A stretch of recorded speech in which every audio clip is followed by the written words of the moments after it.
ಎಲ್ರಿಗೂ ನಮಸ್ಕಾರ. ರವಿ ಬೆಳಗೆರೆ ಕರ್ನಾಟಕದಲ್ಲಿ ಎಲ್ಲರಿಗೂ ಚಿರಪರಿಚಿತರಾಗಿರುವ ಅವರ ಪುಸ್ತಕ ಒಂದು ತುಂಬ ಪ್ರಸಿದ್ಧವಾದ ಪುಸ್ತಕವೆಂದರೆ ಅದು ಓ ಮನಸ್ಸೆ. ನಾನು ಇಂದು ನಿಮ್ಮ ಮುಂದೆ ಹಂಚಿಕೊಳ್ಳುತ್ತಿರುವುದು ಅಥವಾ ಹೇಳುತ್ತಿರುವುದು ಅಂದರೆ ಅವರ ಓ ಮನಸ್ಸೆ ಪುಸ್ತಕದ ಮೊದಲ ಒಂದು ಕತೆ. ಅದರ ಹೆಸರು ಪ್ರೀತಿ ಏಕೆ ಭೂಮಿ ಮೇಲಿದೆ. ಬನ್ನಿ ಆ ಕತೆ ಹೇಗೆ ಇರುತ್ತೆ ಅಥವಾ ಅದೇ ಒಂದು ಹಾರ್ಟ್ ಬ್ರೇಕ್ ಕತೆ ಹೇಗೆ ಶುರುವಾಗುತ್ತೆ ಅಂತ ಇವಾಗ ನಾವು ಶುರುವಾಗುತ್ತದೆ. ತೀರಾ ಇತ್ತೀಚೆಗೆ ನನ್ನ ಪರಿಚಯದ ಹುಡುಗಿಯೊಬ್ಬಳು ತನ್ನ ಗೆಳೆಯನನ್ನು ಕಳೆದುಕೊಂಡಳು. ಅದಕ್ಕಿದ್ದ ಕಾರಣ ಏನೇ ಇರಲಿ, ಅವಳ ಗೆಳೆಯ ಕಳೆದ 8 ವರ್ಷಗಳಿಂದ ಆ ಗೆಳೆತನ ತುಂಡರಿಸಿ ಹೋಗದಂತೆ ತುಂಬ ಶ್ರದ್ಧೆಯಿಂದ ಪ್ರಯತ್ನಿಸುತ್ತಿದ್ದ.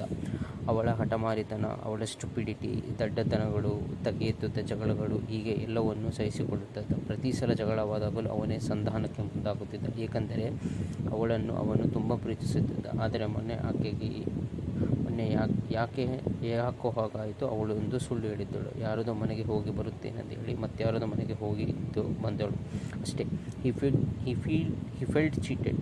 ತನಗೆ ಮೋಸವಾಯಿತು ಅಂತ ಅವನಿಗೆ ಗಾಢವಾಗಿ ಅನಿಸಿತ್ತು. ವ್ಯಾಲೆಂಟೈನ್ಸ್ ಡೇ ಮುಗಿದ ಮರುದಿನ ಅವನು ತನ್ನ 8 ವರ್ಷಗಳ ಗೆಳತಿ, ಸಂಗಾತಿ, ಸಹಭಾಗಿನಿ, ಮೈ ಡಿಯರ್ ವೈಫ್ ಅಂತೆಲ್ಲ ಅಂದುಕೊಂಡಿದ್ದ ಹುಡುಗಿಯನ್ನು ಲಾಸ್ ಎಂದು ಹೇಳಿ ನಡೆದು ಬಿಟ್ಟ. ಅಲ್ಲಿಗೆ ಒಂದು ಸವಿಸ್ತಾರವಾದ ಅಫೇರ್ ಮುಗಿದು ಹೋಯಿತು.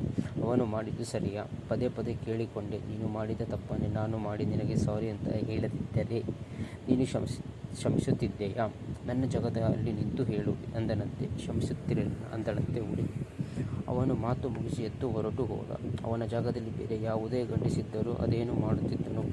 ಈ ವಿಷಯವನ್ನೆಲ್ಲ ಕೇಳಿದ ಸ್ವಲ್ಪ ಮೇಲೆ ಹೊತ್ತು ಅದೇ ತೆರನಾದ ವಿಷಯಗಳ ಬಗ್ಗೆ ಯೋಚಿಸುತ್ತಾ ಕುಳಿತಿದ್ದೆ. ದಾಂಪತ್ಯದಲ್ಲಿ ಮೋಸ, ಮದುವೆಯಾಚೆಗಿನ ಸಂಬಂಧಗಳು, ಖಾಲಿ ಮನೆ ಮತ್ತು ಗಂಡನಿಲ್ಲದೆ ಏಕಾಂತ ಸಿಕ್ಕಿಬಿಟ್ಟರೆ ಸಾಕು. ಇನ್ನೊಬ್ಬನೊಂದಿಗೆ ಸುಖಿಸಲು ಹಾತೊರೆಯುವ ಹೆಂಗಸರು, ಅಪನಂಬಿಕೆ, ತುಂಬ ನಂಬಿದವರಿಂದಲೇ ಮೋಸ, ಚಿಕ್ಕ ಚಿಕ್ಕ ಕಪಟಗಳು, ಇವೆಲ್ಲವುಗಳ ಮಧ್ಯೆ ಈ ಜಗತ್ತಿನಲ್ಲಿ ಶುದ್ಧ ಪ್ರೀತಿ ಎನ್ನುವುದು ಬದುಕುವುದಾದರೂ ಹೇಗೆ? ಹುಡುಗಿ ಮನೆಯವರಿಗೆಲ್ಲ ಒಂದು ಸುಳ್ಳು ಹೇಳಿ ತನ್ನ ಗೆಳೆಯನನ್ನು ಭೇಟಿಯಾಗಲು ಬಂದಿರುತ್ತಾಳೆ. ಮುಂದೆ ವರ್ಷಗಳೇ ಹುರುಳಲಿ, ಆ ಗೆಳೆಯನು ಗಂಡನಾಗಿರುತ್ತಾನೆ. ಅಲ್ಲಿಯ ತನಕ ಹುಡುಗಿ ತನ್ನ ನಿಯತ್ತಾಗೆ ಇರುತ್ತಾಳೆ.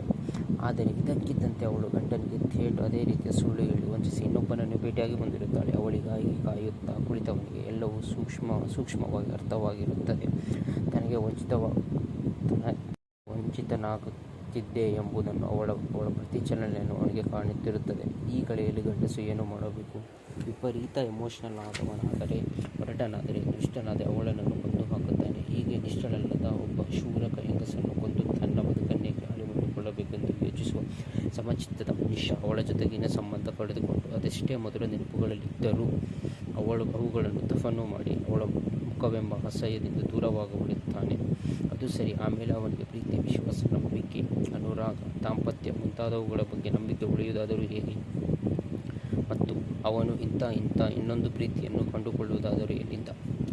ಜುಡಿತ್ ಲಿಪ್ಟಿನ್ ಬರೆದಿರುವ ಮಿತ್ ಆಫ್ ಮೊನೊಗಮಿ ಎಂಬ ಪುಸ್ತಕವನ್ನೊಮ್ಮೆ ನೀವು ಓದಬೇಕು. ಏಕೆ ಸಾಂಗತ್ಯ, ಒಬ್ಬರನ್ನೇ ಪ್ರೀತಿಸುವಿಕೆ ಎಂಬುದನ್ನು ಎಲ್ಲವೋ ಕೆಲವು ವ್ಯಕ್ತಿಗಳಲ್ಲಿ ಕಂಡುಬರುವ ವಿಶಿಷ್ಟವೇ ಹೊರತು ಅದು ಎಲ್ಲ ಮನುಷ್ಯರಲ್ಲೂ ಇರುವ ಗುಣವೇನಲ್ಲ ಎಂಬುದು ಜುಡಿತ್ ಅಭಿಪ್ರಾಯ. ಈ ಪುಸ್ತಕದ ಪ್ರಕಾರ ಗಂಡಸರಲ್ಲಿ 50% ಜನ ಮತ್ತು ಹೆಂಗಸರಲ್ಲಿ 35% ಜನ ಮದುವೆಯಾಚೆಗಿನ ಸಂಬಂಧಗಳನ್ನು ಇಟ್ಟುಕೊಂಡಿರುತ್ತಾರೆ. ಗಂಡಸು ಇಂಥ ಸಂಬಂಧಗಳನ್ನೇ ಇಟ್ಟುಕೊಳ್ಳುತ್ತಾನೆಂತ ಕೇಳಿದರೆ ಅವನಿಗೆ ಅವಕಾಶವಿದೆ, ಅವನು ಆ ಕೆಲಸ ಮಾಡುತ್ತಾನೆ, ಅವನಿಗೆ ಖುಷಿ ಸಿಗುತ್ತದೆ, ಆದ್ದರಿಂದ ಮಾಡುತ್ತಾನೆ ಎನ್ನುತ್ತದೆ ಪುಸ್ತಕ. ಆದರೆ ಹೆಂಗಸರಿಗೆ ಇಂಥ ಕೆಲ ವಂಚನೆಗಳನ್ನು ಮದುವೆಯಾದ ನಂತರ ಮಾಡುತ್ತೆ ಅಂತ ಕೇಳಿದರೆ ಅದು ನಿಬ್ಬೆರಗಾಗುವಷ್ಟು ಕಾರಣಗಳು ಕೊಡುತ್ತದೆ. ಅಷ್ಟೇ ಅಲ್ಲ, 1940 ಮತ್ತು 50ರಲ್ಲಿ ಹೆಂಗಸರು ಅವೆಷ್ಟು ಮದುವೆಯಾಚೆಗಿನ ಸಂಬಂಧಗಳನ್ನು ಇಟ್ಟುಕೊಳ್ಳುತ್ತಿದ್ದಾರೆ ಎಂಬ ಅಂಕಿಅಂಶಗಳನ್ನು ಕೂಡ ಈ ಪುಸ್ತಕ ಕೊಡತೊಡಗುತ್ತದೆ.